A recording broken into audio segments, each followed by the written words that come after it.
नमस्कार दोस्तों, हमारी आज की इस कहानी का नाम है सास खाक। मानसी रसोई में काम कर ही रही थी, तभी घंटी बजी।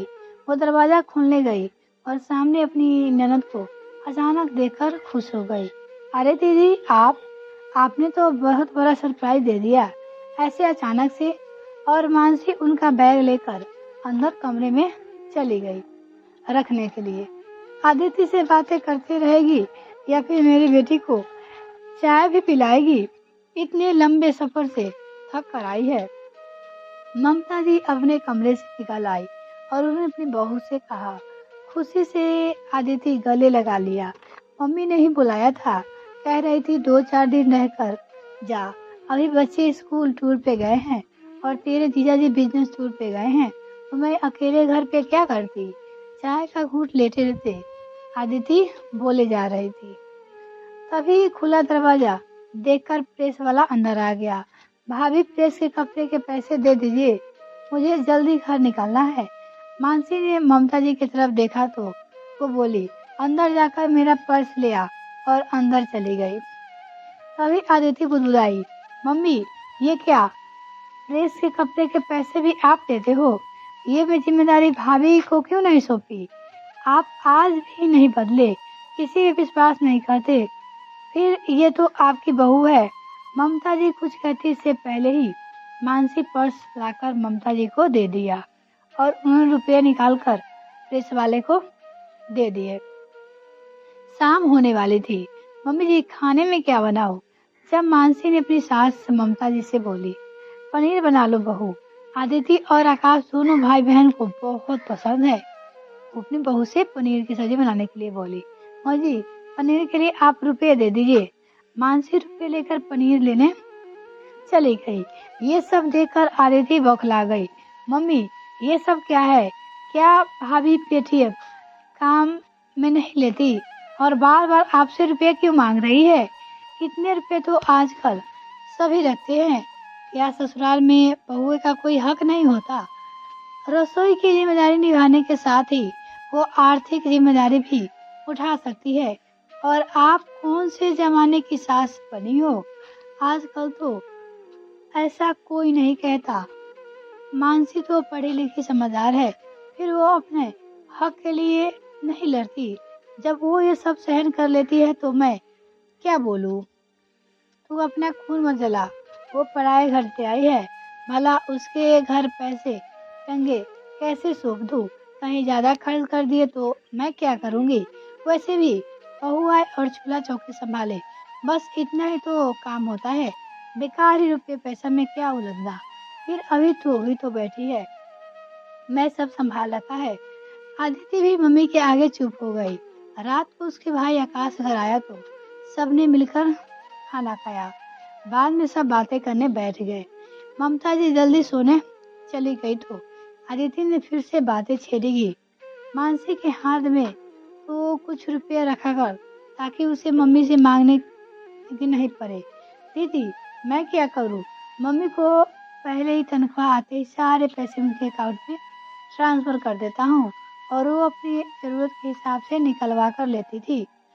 मानसी के आते ही मैंने उन्हें कहा कि अब मैं कुछ रुपए मानसी को हाथ में दे दूंगा ताकि वो घर चला सके, पर मम्मी राजी नहीं हुई। और आपको तो पता है कि पापा के जाने के बाद मम्मी कितनी अकेली हो गई। मैं उनका दिल नहीं दुखा सकता हूँ। वैसे मैं मानसी को कुछ रुपए छिपा कर देता हूँ, पर वो भी मम्मी जी का मान रखने के लिए उनसे ही मांग लेती है। कहती है कि मायके मम्मी से पैसे खर्च करने के लिए लेती है और ससुराल में सास से। मुझे इनमें कोई शर्म महसूस नहीं होती, बल्कि अच्छा लगता है। मम्मी जी खुश रहती है, घर में उनका मान सम्मान बना रहता है। तभी मानसी बोली, हाँ दीदी, आप इस बात की बिल्कुल चिंता मत करिए। मुझे खर्चे में कहीं कोई कमी नहीं होती। मैं खुश रहती हूँ और मैं आते ही सब कुछ हासिल कैसे कर सकती हूँ? ये घर मम्मी जी का भी तो है। इतने सालों से मेहनत से ये गृहस्थी उन्होंने बसाई है। सालों इस घर को चलाया है और वो आज भी अच्छे से चला रही है। अपना हक जताने के लिए मैं उनका हक नहीं छीन सकती। बहू आते ही अपनी हक की बात करती है। पर वह भूल जाती है कि इस गृहस्थी और घर पे पहले सासू माँ का हक है और मैं यह हक उनसे नहीं छीन सकती। समय के साथ मम्मी जी को लगा कि अब मैं गृहस्थी चला सकती हूँ तो खुद ही मुझे अपना हक दे देगी। अभी जल्दी भी क्या है, आखिर मुझे इस घर में तो रखना है। घर सासू माँ चलाए या फिर मुझे कोई फर्क नहीं पड़ता। अपने भाई और भाभी की बातें सुनकर अदिति की आंखें भीग आई। ऐसी भाभी सबको मिले जो अपनी सास के मान के लिए सोच रही है, वरना ये तो मेरे पति की कमाई है, इस पर मेरा हक है। यह कहकर तुम कब की सारी तनख्वाह अपने अकाउंट में ले सकती थी। इस पर तुम्हें सुखी रहे। ममता जी भी पानी पीने आई थी। अपने बेटे और बहू की बातें सुनकर उनका भी दिल भर आया। उन्होंने ईश्वर को धन्यवाद दिया और उन्हें हमेशा खुशी रहने का आशीर्वाद दिया। हमारी नेक्स्ट कहानी की नाम है बर्दाश्त। ये सब तेरी गलती है, तेरी वजह से आज मेरा बेटा भूखा चला गया। उसने नाश्ता भी नहीं किया और टिफिन भी लेकर नहीं गया। पता नहीं तू उसे किस जन्म का बदला ले रही है। तू अपनी जिद छोड़ के ही नहीं देती। तूने पूरे घर का माहौल खराब कर रखा है और यह क्या दिन रात एक ही रट लगाए हो कि तुझे नौकरी करनी है। जैसे तू नौकरी नहीं करेगी तो हम सब भूखे मर जाएंगे। कांता जी गुस्से से बड़बड़ा रही थी। उधर नीलम रसोई में टिफिन पैक कर रही थी ताकि राजीव से ऑफिस जाकर दे आए। वो रसोई से निकली तो कांता जी ने उसे फिर से गुस्से से देखा। उसे बढ़ते कदम वापस रुक गए। वो अपनी सास के पास आई और बोली, मम्मी जी, जब मैंने कोई गलती की ही नहीं तो क्या बर्दाश्त करूं। आपको राजीव का गुस्सा नजर आ रहा है पर अपने बेटे की गलती नजर नहीं आती। 1 महीना हो गया हमारी शादी को।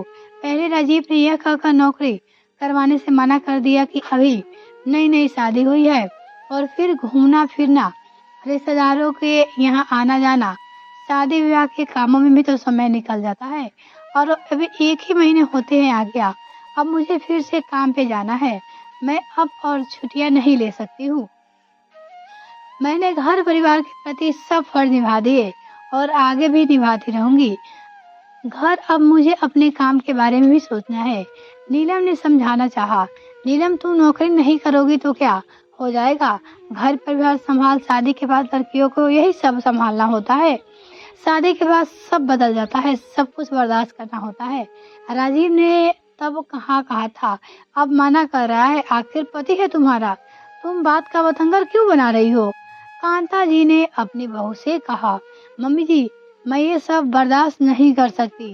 राजीव ने मुझसे कहा था कि उसे मेरे नौकरी करने से कोई परेशानी नहीं होगी और अब आप ही मना कर रही हो। ये तो बात पलटने वाली तो बात हो गई। राजीव ने जो गलती की है, मुझसे झूठ बोला है, उस गलती का सजा मैं अपने आप को नहीं दूंगी। मेरा निर्णय है और मैंने सोच लिया है।